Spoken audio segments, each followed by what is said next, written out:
एक प्रोग्राम नहीं दे पाए कि इसका हल क्या है। सवालात उठाने तो आसान होते हैं, हम भी उठाएंगे, हम भी सवालात उठाएंगे, लेकिन उन सवालातों का हल क्या है, ये चीज हम आपको बताएंगे। अब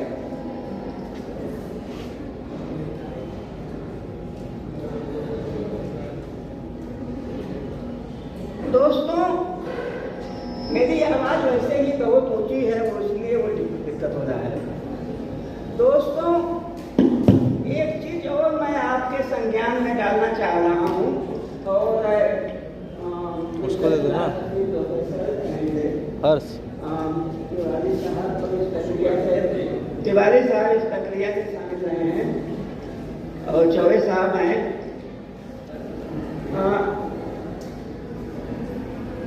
हमसे प्रिंसिपल साहब कुछ फोन पे बात हो रही थी, तो उन्होंने इमीडिएटली रात को बात किया, हमने इमीडिएटली उन्होंने बोला कि अग्रेड।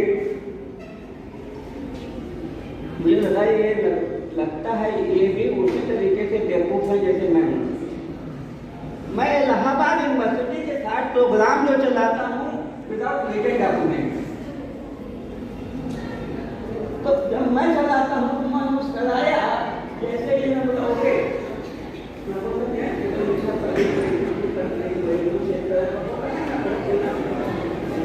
बात नहीं, बहुत जगह मसले होते हैं। तो दोस्तों, ये उनके एकेडमिक एप्टीट्यूड और एकेडमिक कल्चर को रिफ्लेक्ट करता है कि प्रिंसिपल साहब ने फिर तिवारी साहब से बात हुई। तिवारी साहब से बात होते ही वो बोले कि आप ये बताना चाहते हैं, आप मेरी बात को कट करके बोले कि आप ये बताना चाहते हैं।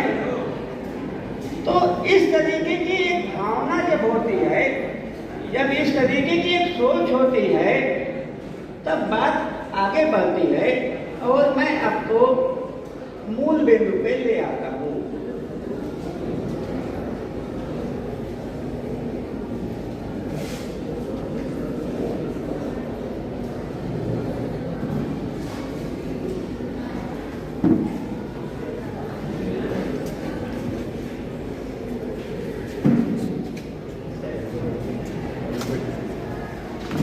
मार्टिन लूथर किंग को जानते हैं। मार्टिन लूथर किंग का नाम कितने लोगों ने सुना है? ये यूनाइटेड स्टेट्स ऑफ अमेरिका के गांधीवादी विचारक थे। चलिए मैं आगे बढ़ता हूँ। मार्टिन लूथर किंग ने लिखा है, मैं अपनी आधी बात अंग्रेजी आधी बात हिंदी में करूँगा, कोई दिक्कत तो नहीं। If you can not fly run, जिंदगी का नाम उन्होंने बताया है। If you can not fly, अगर आप उड़ नहीं सकते हो, run. If you can not run, walk. If you can not walk, crawl. But by all means keep moving। हम ऐसे भी बोलते हैं जिंदगी जीने का नाम है, जिंदगी गति का नाम है, यदि जिंदगी मूवमेंट का नाम है। जिस दिन मूवमेंट रुक जाता है, हम जिंदा होने के बावजूद मरे हुए होते हैं।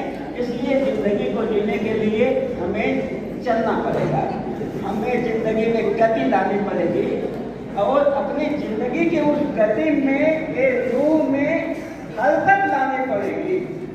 जब तक उस गति के लूप में हम हरकत नहीं लाएंगे, तब तक कोई भी बदलाव हम नहीं कर सकते। दोस्तों, अब बात उठाता हूँ, कहाँ से उठाऊँ मैं समझ नहीं पा रहा हूँ। बात उठाता हूँ भागलपुर से। भागलपुर में 1970 में फलक्का डैम बना था। एक हुगली नदी पे गंगा सागर जहाँ गंगा मिलती है वहाँ से दो नदियाँ यूं होती हैं, एक हमारे इंडियन ओशन में जाती है और दूसरा जो है वो बांग्लादेश के ओशन में जाती है। तो 1970 के दशक में वो कॉन्फ्लिक्ट में चल रही थी, पॉलिटिकल प्रॉब्लम्स थी हमारे बांग्लादेश के बीच में। तो गवर्नमेंट ऑफ इंडिया ने, मैं सरकार को रिप्रेजेंट नहीं कर रहा हूँ, मैं बात रखूंगा सच्चाई से कहता हूँ। गवर्नमेंट ऑफ इंडिया ने एक बहुत बड़ी प्रोजेक्ट ली जिसका नाम है फरक्का डैम। गंगा सागर में गंगा के उतरने के मिलने के पहले वो डैम बनाया गया। उसमें राजनीति थी, पद्मा नदी में पानी जाने से रोक दिया गया। पद्मा नदी बांग्लादेश को जाती है, पद्मा नदी में पानी जाने से रोक दिया गया और वो सारा पानी एक चैनल के द्वारा घूमिए टहलिए। राहुल सांस्कृतिक बोलते थे कि नॉलेज की उत्पत्ति घूमने और टहलने से होती है। किताबों में यह चीज नहीं लिखा है और हम जो कुछ भी बातें आपके सामने कर रहे हैं किताबी बात नहीं करेंगे। वहाँ जहाँ जहाँ हम दौड़े हैं, घूमे हैं, भटके हैं, कई बार भोजन नहीं मिला है तो लैंड बसेरा में सोए। दोस्तों, फरक्का डैम का मसला क्या है? एक तो पद्मा नदी में पानी रुक गया, दूसरा पानी को डाइवर्ट किया गया गंगा सागर में।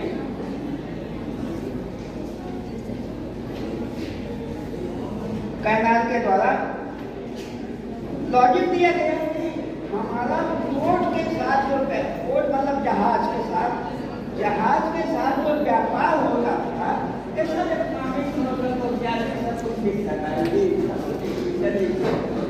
रिलीजन आता, कल्चर आता, सब कुछ आता है। हम उसको अलग तरीके करते हैं, रिलीजन, कल्चर, सोशियोलॉजी, इकोनॉमिक और एनवायरमेंट। तो दोस्तों,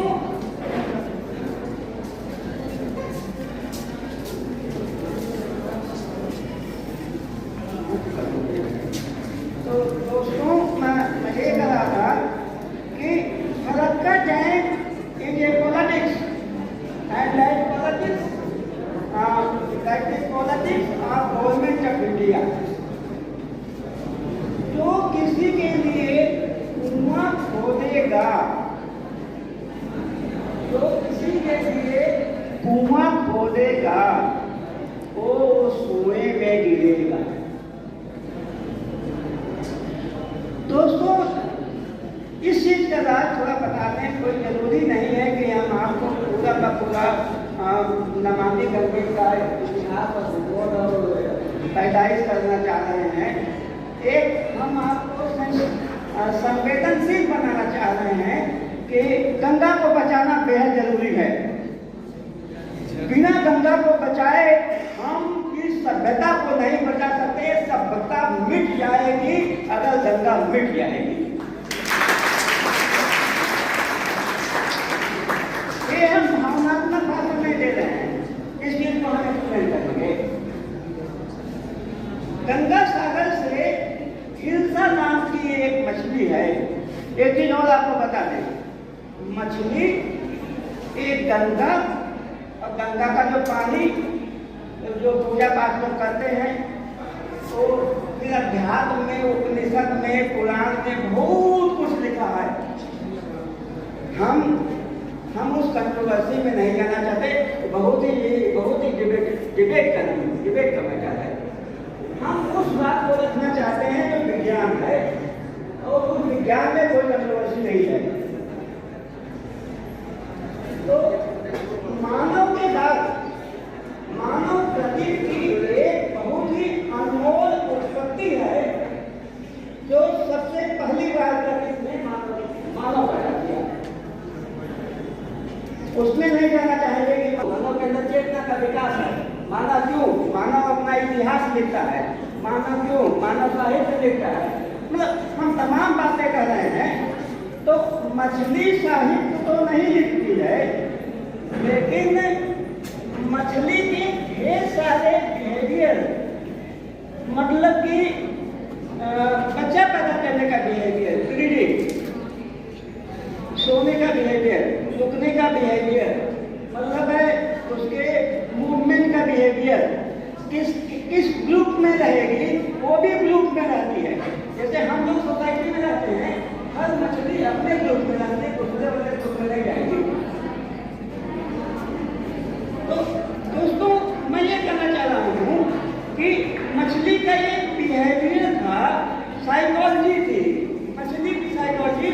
और जब मैं मछली की साइकोलॉजी की बात कर रहा हूँ तो मछली जैसे उन सभी जीव जंतुओं की साइकोलॉजी की बात कर रहा हूँ, जैसे डॉल्फिन, क्रोकोडाइल, कछुआ, मतलब जो भी जीव जंतु गंगा नदी में पाए जाते हैं, सभी की एक साइकोलॉजी है।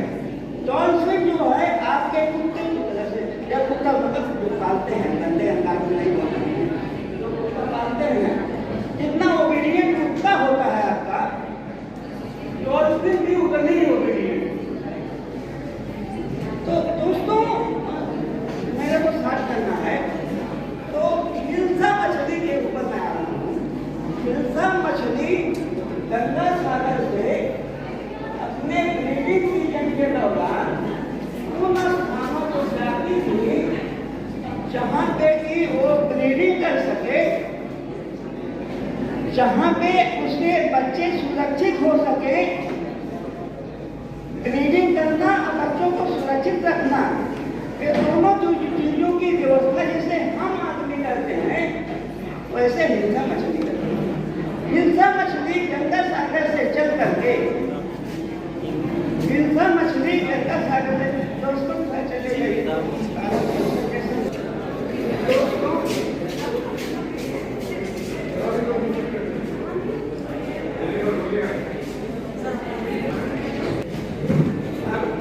दोस्तों, हमने सब कोशिशें की, लेकिन देखिए जो आदमी के द्वारा बनाई गई बाधाएं हैं, आदमी के द्वारा जो पानी रोक दिया गया है, कई जगहों पे बहुत कष्ट होता है। गंगा नदी सूखी पड़ी हुई है। एक गंगा नदी जो ग्लेशियर से निकलती है और उसके सूखने का कोई प्रश्न नहीं है, वो सूखी पड़ी हुई है। दोस्तों वो ब्रीडिंग मछलियां कहाँ करेगी, वो ब्रीडिंग कहाँ करेगी?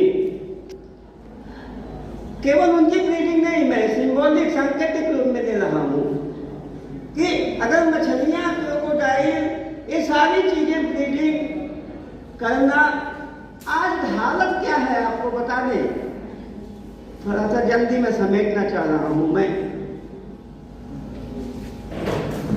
आज हालत ये है कि 385 मछलियों की प्रजाति, दोस्तों मैं आपसे ध्यान आकर्षित करना चाह रहा हूं कि 385 मछलियों की प्रजाति 125 के नंबर पे पहुंच गई है।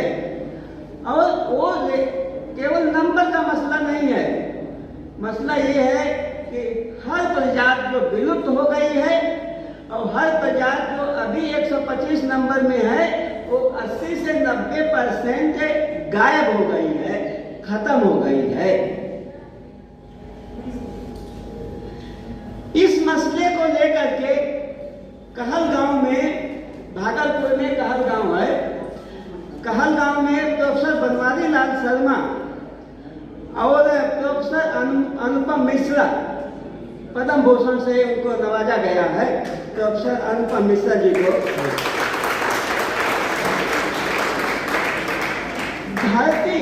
धरती जमीन पे काम करने वाले लोग, मेरे जैसे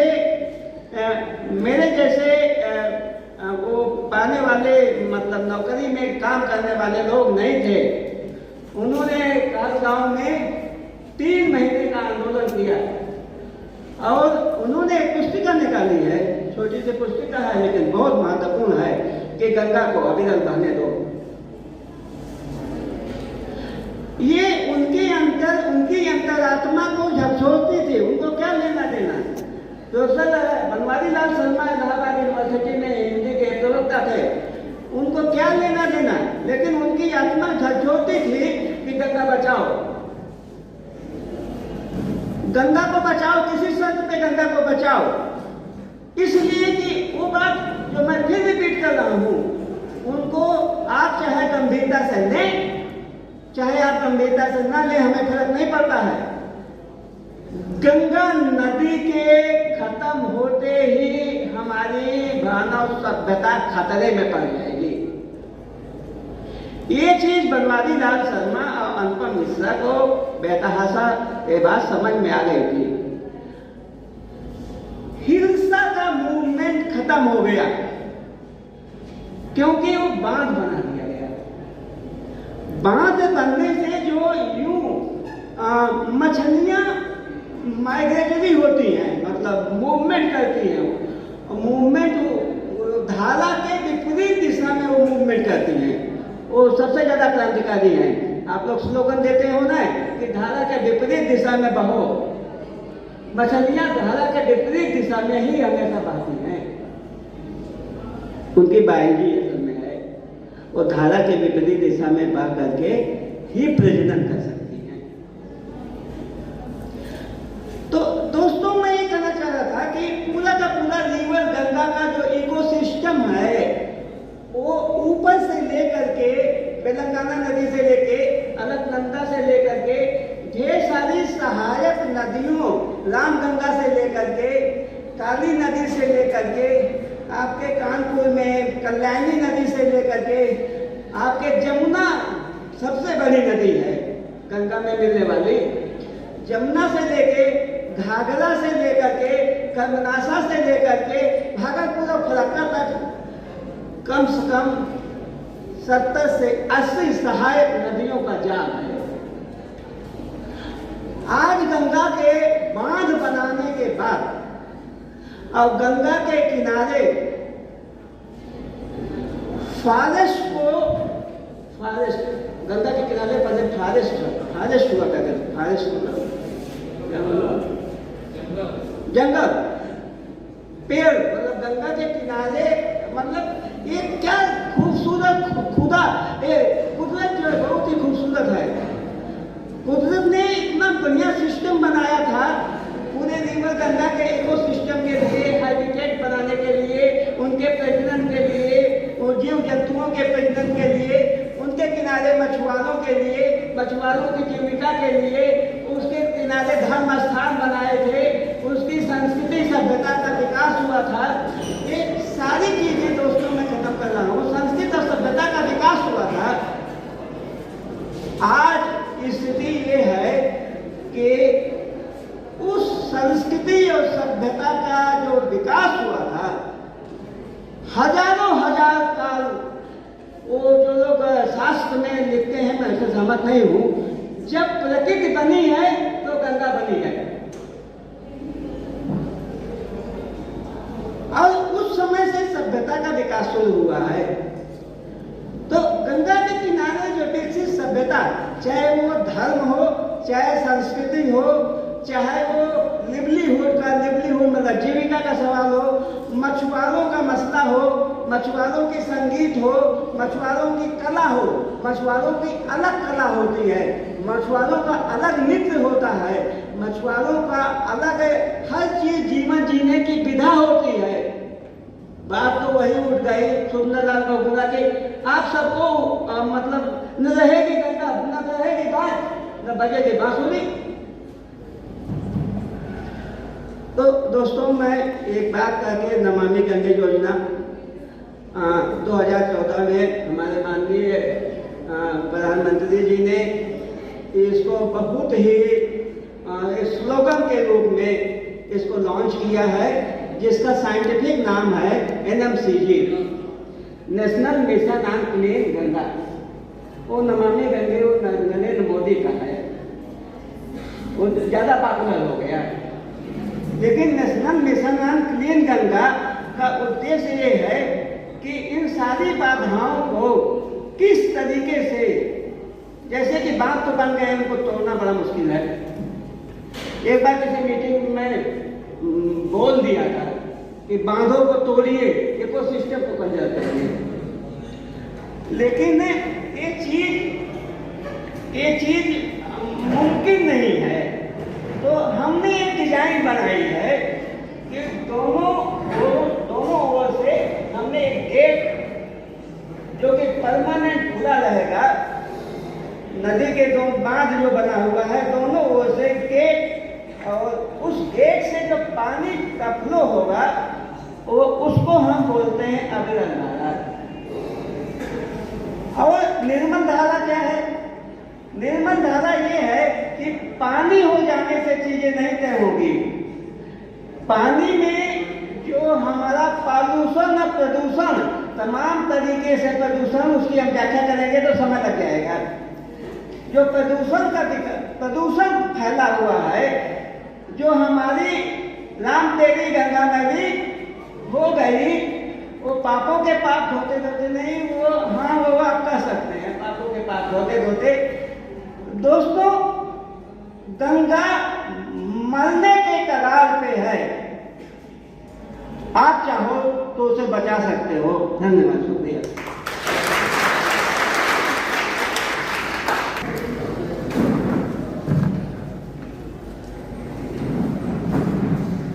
बहुत बहुत धन्यवाद सर। निश्चित रूप से आपने जिस ओज से और जिस तन्मयता से आपने अपनी बात रखी है, निश्चित रूप से यह चिंता का विषय है कि जिस हम लोग स्वयं भी नहीं जानते थे, अभी आपने बताया, हम तो जानते हैं गंगोत्री से निकलती हैं, गोमुख से निकलती हैं गंगा, पर यह बहुत बड़ी बात है कि आज जानकारी मिली कि देवप्रयाग, जहाँ मैं गया हूँ, जिस टेहरी डैम की बात आप कर रहे थे, मैंने देखा है। मैं भी सुंदरलाल बहुगुणा जी से मिला हूँ।